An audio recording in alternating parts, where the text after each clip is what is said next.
Alright, quick update. As you can see, this beast is coming together.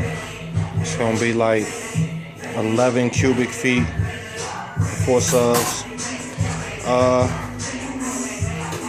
Got the port in, bracing. I'm a double baffler, so I'm not gonna brace it from bottom to top. Subs are gonna be firing up.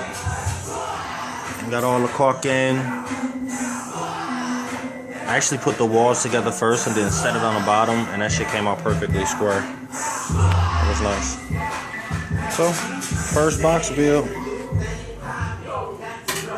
It's coming together. It's gonna be tuned at 35 hertz. So, get to the hard part, which is putting this damn top together and cutting these holes. Wish me luck.